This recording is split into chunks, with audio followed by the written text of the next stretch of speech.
welcome to another book review episode of Solidarity Sister with Kristen Wilson, where we continue on in our quest to cultivate our community building skills and lean into meaningful friendships. Self-care and self-love are at the heart of community building. So we're also exploring how to care for ourselves so we can better connect in relationships. We weren't meant to do life alone, and I'm so glad you're here to do life with me. You guys, I have some news. After 2.5+ years of listening to audiobooks like a crazy person, we're talking probably 380 audiobooks a year, I have gone in a new direction.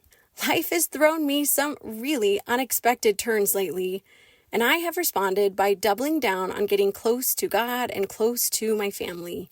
Even though I had a rule for myself that I only listened with one AirPod in, I know there are times I wasn't as connected to my people as I could have been. I also know that by always listening to something in one ear, I was not giving much space for God to speak to me. So while I don't think that audiobooks are a vice by any stretch, I find myself coming into a season of prioritizing connection. And that means being fully present as much as possible. I'm also on my phone less and have left home without it 3 times in the last couple of weeks, something I would have never done before.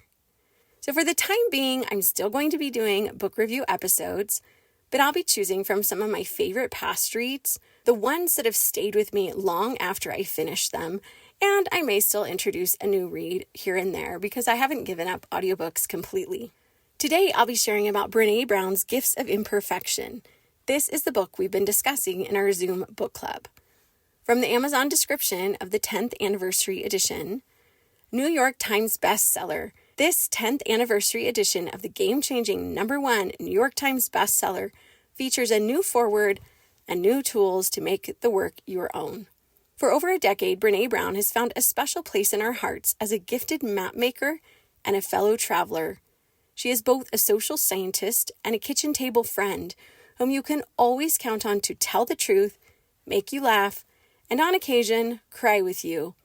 And what's now become a movement all started with the Gifts of Imperfection, which has sold more than 2 million copies in 35 different languages across the globe.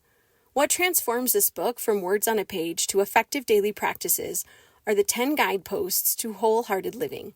The guideposts not only help us understand the practices that will allow us to change our lives and families, they also walk us through the unattainable and sabotaging expectations that get in the way. Brené writes, "This book is an invitation to join a wholehearted revolution, a small, quiet grassroots movement that starts with each of us saying, 'My story matters because I matter.'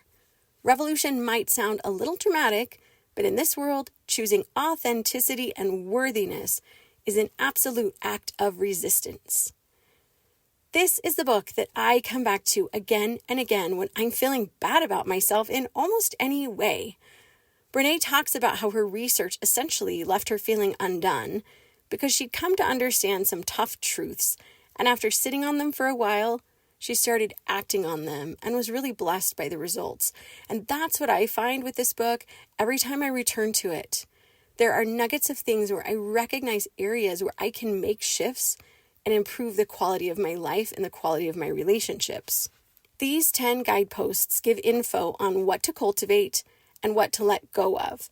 I love how the to-dos and the to-don'ts line up together. So here are the 10 guideposts. 1, cultivating authenticity, letting go of what people think.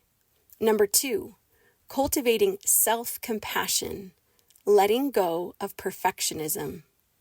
3, cultivating a resilient spirit, letting go of numbing and powerlessness.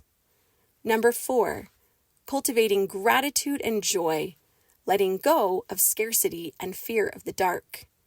5, cultivating intuition and trusting faith, letting go of the need for certainty. 6, cultivating creativity, letting go of comparison.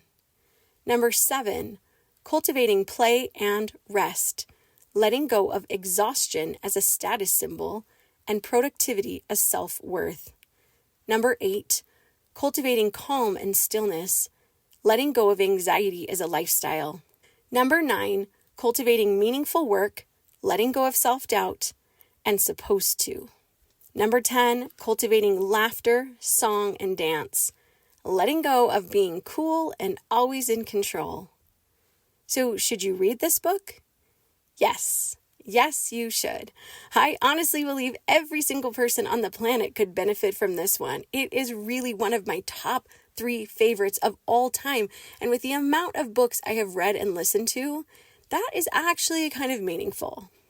I have been so grateful to go through it with others during these last several weeks in this Zoom book club because I really needed a review and it has blessed my life immensely.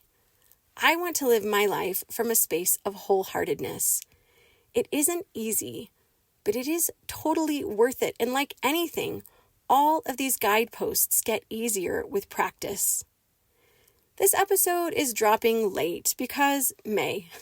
I am also finishing the edits for our regular Wednesday interview episode, which should still come out sometime today. This interview is with Jenny Brockbank, and it is all about healing from betrayal trauma. If you haven't experienced this yourself, I guarantee you know someone who has. So lean in to hear about how community empowers healing in this sphere. Thank you for being part of the Solidarity Sister community. We needed you. Solidarity.